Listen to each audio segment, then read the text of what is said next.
Hey everybody, it's Rob here at etrailer.com, and today we're going to be taking a look at the CURT Class 3 Custom Fit Trailer Hitch Receiver on our 2019 Jeep Compass. Now we know everybody wants to look at it and go over some of the features, so we're going to go ahead and do that first, but if you stick around to the end of the video, we're also going to show you how to get it installed so you can have the confidence to do it at home. But we do have our hitch in place, and I think it's a really good looking hitch. Mainly because the cross tube's completely hidden, so the only thing we're going to see is the receiver tube sticking out of the bottom of our Jeep. It gives it almost a factory OEM type look to it, and again, not having that big bar hanging down below our Jeep, distracting from the looks.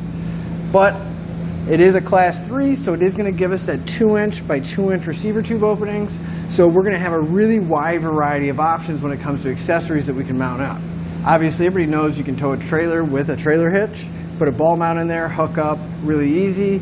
But at the same time, if we want to hit the trails, go with some friends, the park, something like that, we can take some bikes with us. Or if we're going on a road trip, we can make some room on the inside of our Compass, move some of that gear to the outside with the cargo carrier. But regardless of how you're going to be using your hitch, all the accessories you're going to use are going to mount to the hitch pin hole here on the side. Our CURT hitch is going to accept a standard 5/8 pin and clip. Now these aren't going to come with the hitch, but you can find them here at etrailer.com, along with some locking devices to keep your accessories secure, and anti-rattle devices to cut down on that annoying rattling sound while we're driving down the road. Now if you are going to be towing a trailer, you got to have a spot to hook up your safety chains, and here we have a loop style. They are going horizontal opposed to some of them that go up and down on the side of the receiver tube, so it's kind of nice that we're not going to be losing any ground clearance. But we got a pretty wide opening. You got what I consider most normal size hooks. Got plenty of room to get them hooked on, take them off, and we should never have to worry about any kind of interference or even potentially hitting the bottom of our Jeep. Even if you got some of those large oversized hooks, there's still plenty of room, and again, no worry about any kind of interference. Now if you're looking for a hitch for your Compass, you obviously have something in mind you want to do, so the weight capacity is going to be pretty important because we want to make sure it's up to the task that we put it to. So our hitch is going to have a 600-pound tongue weight. It's going to be the maximum downward force at the end of the receiver tube. It's actually quite a bit. We're going to be able to carry 4, 5, maybe even 6 bikes with us and really maximize the carrying capacity of those large cargo carriers.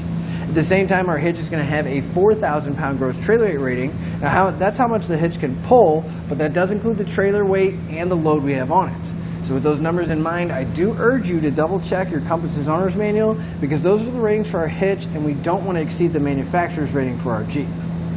Now I'd like to give you a few measurements, and these are going to help you whenever you're looking for accessories for your new hitch, like a ball mount, a bike rack, or even a cargo carrier. From the center of the hitch pin hole to the outermost edge of the bumper, it's going to be right about 5 inches. And that measurement is going to help you when you're looking at folding accessories to make sure you have adequate room so you can put them in the upright stored position and not make contact with the rear bumper. And from the ground to the inside top edge of the receiver tube opening, it's right about 13.5 inches. Now at that height, I would definitely recommend a cargo carrier or a bike rack with a raised shank. That way we get a little bit more ground clearance out of it. But at the same time, that measurement is also going to help you when you're looking for a ball mount so you can find the appropriate rise or drop to match up to your trailer. But now that we've seen what our hitch looks like and gone over some of the features, let's go through the installation process together. To begin our installation, we want to come to the back of our Compass and we're going to come to the very bottom of the bumper. Now on the bottom of the bumper, we're going to have 2 bolts that we need to remove so we can have a little bit of room to flex the fascia. So you're going to grab yourself a T30 Torx bit and we're going to pull both of those out.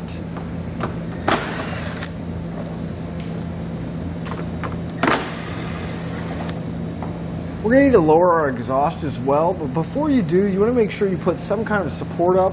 I'm going to use a cam buckle strap, but you can use a jack stand, pretty much whatever you have to help hold the exhaust up and not let it come down too far. We'll just find a secure point on the vehicle. We're going to tighten up that strap, and if we move to the muffler, we move to either side, and we look up, there's going to be a hanger that's bolted to the bottom of the frame. It's going to have a single bolt right in the middle of it. We're just going to grab a 13mm socket, pull that bolt out on each side. And with the bolts removed, we're going to slowly loosen the strap up so we have plenty of room to work with above our exhaust here. Now right above our muffler, we're going to have our heat shield. It's going to be held in by 3 nuts. There'll be 2 towards the front and one that's kind of towards the center, towards the back of our Jeep. I'm going to grab a 7/16 or 11mm socket. We're going to pull all of these nuts out and pull the heat shield down.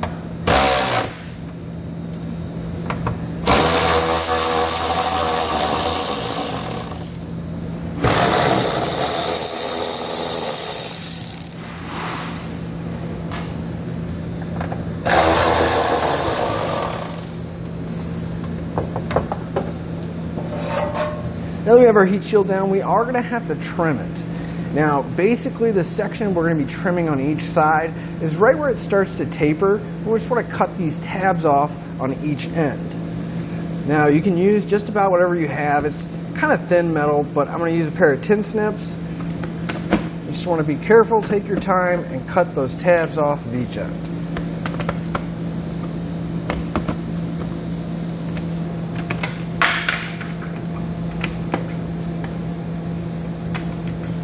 Once you have your heat shield trimmed, we can reinstall it. So we just want to line up the holes with the studs and slide it back in place.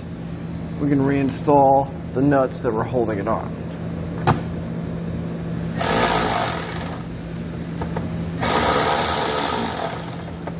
Now if we come to the bottom of the frame here, at the very end, right by the bumper, we're going to have a hole, but it's covered up by a sticker. There's also going to be two more holes on the side of the frame, and those are also covered up. We need to pull those out so we can get access to them. So you can just take a flat blade screwdriver, you just want to come underneath it, pry it off, make sure you get the entire thing off so that we have access to the full hole. We'll do the same thing for the two on the side, and we'll move to the other side of the frame and remove those stickers as well.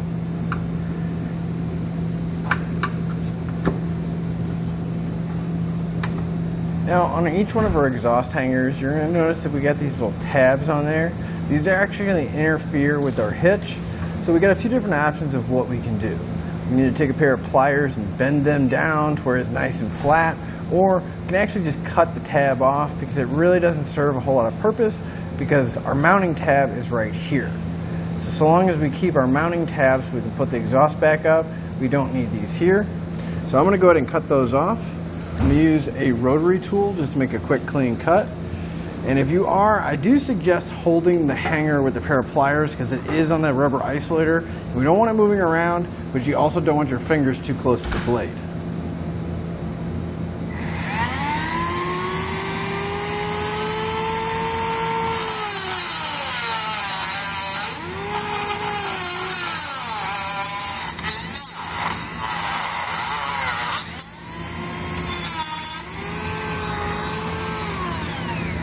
Now that we have this tab cut off, we're going to move to the other side of our exhaust and cut that one off as well. Now on the very bottom of our fascia, we are going to have to trim out a small section for the receiver tube to stick out. I already went ahead and marked out the area that needs to be trimmed, and you'll find the measurements in your instructions. The only thing I do recommend is that you actually cut it a little bit smaller than the instructions say, because we can always come back, make the hole a little bit bigger, but we can't add any material. I'm going to use a rotary tool just so I can make a quick clean cut.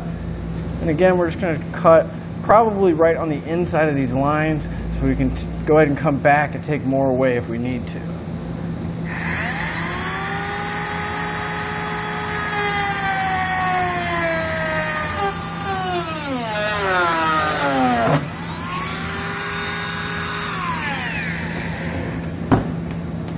You can always come back and clean off the excess plastic and the paint marker with some rubbing alcohol, maybe get a file to clean up the edges. Now we can get ready to put our hardware in place. Our first mounting location is going to be at the very back here, the hole in the bottom of the frame, and then the two on the side. But our hardware is not going to be able to fit into any of these holes, so we're actually going to have to enlarge this one at the back.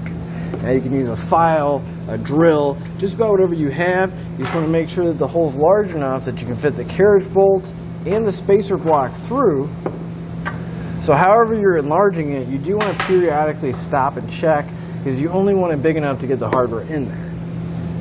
I'm going to use a step bit, but again, I'm going to periodically check to see when I need to stop drilling.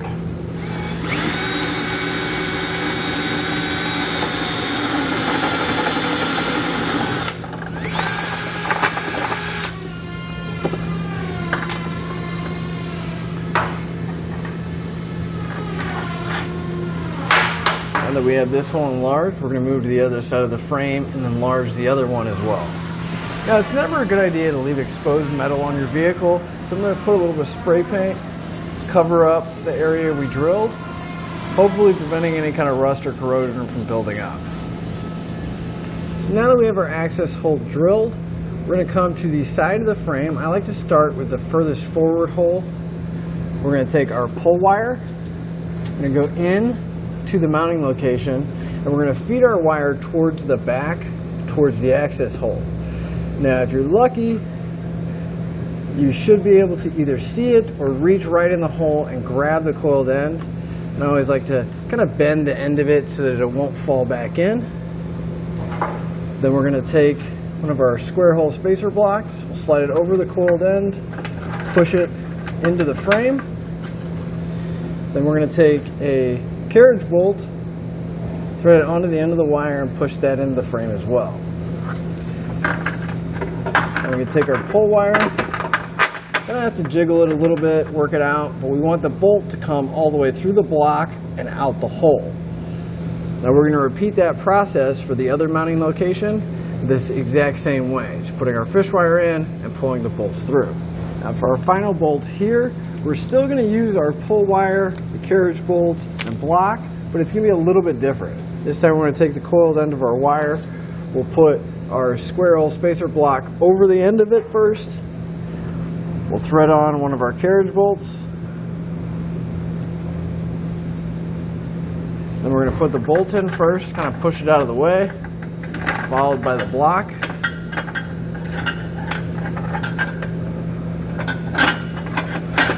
And we want to pull on our wire, again, kind of working on it until the bolt drops down to the bottom.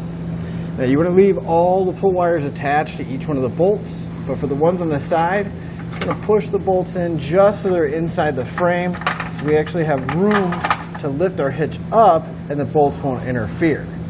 But with these side hardware pieces in place, we're going to move to the other side and do the exact same combination over there. Now with the next set of hands, we're going to lift our hitch up. You're going to make sure you feed your pull wires from the top going down, and then for the ones on the side, you want to feed them from the inside going out.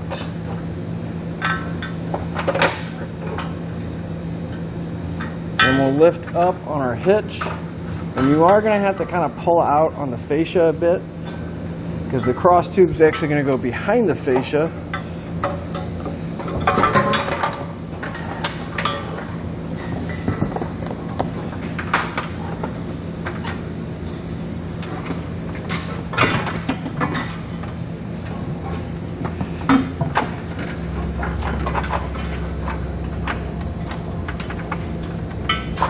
Whenever you're putting your hitch in, you may have to move your fish wires around a little bit, kind of like ours. They came out as we were pulling the fascia out. But you definitely want to get those in place through the hitch holes before you get too far lifting it up. You want to make sure that our bolts are coming through. And if you can, get the bolts on the side to come through. That'll help get the hitch to support itself, and we can work on getting the hardware in place. Once you get at least one bolt through, you can remove the pull wire. It'll have the weight of the hitch on it, so it should trap the bolt. We can take a flange nut and just loosely secure it. Now you want to get one on each side so the hitch will support itself. We'll work on getting the rest of the hardware in place because each one of the bolts is going to get one of these flange nuts. If you're having trouble getting your hitch rotated up to get those bolts high enough, what you can do at home is kind of the same thing I'm doing here. I'm using a pull jack, but you can use a floor jack, a jack stand. That way you can just lift up and it'll rotate the hitch so all the holes will line up in the correct position. Just make it a little bit easier for us to get those bolts in place. Make sure all the hardware is secure.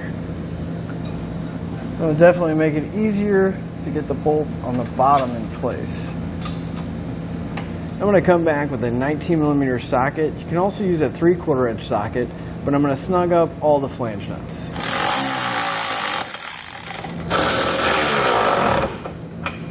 You want to make sure you come back with a torque wrench. We're going to torque all of our hardware down to the specified amount in the instructions.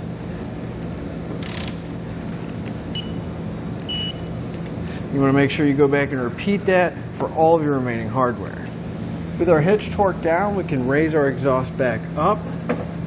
I always like to tighten up that strap so I don't have to hold it the whole time. And then we're just going to reinstall the bolts going through the factory brackets. Line up a bracket, go through the bracket, through the hitch, and into the weld nut in the frame. I like to get them started by hand first, make sure they're not going to cross thread.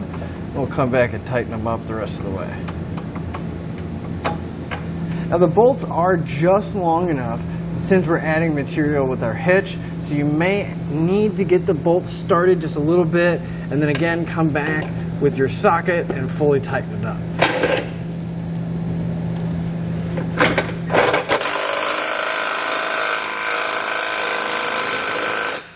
And then finally we can put those 2 screws back at the bottom of the fascia so everything's nice and tight. But once you have those in, that'll finish up your installation and your look at the CURT Class 3 custom fit trailer hitch receiver on our 2019 Jeep Compass.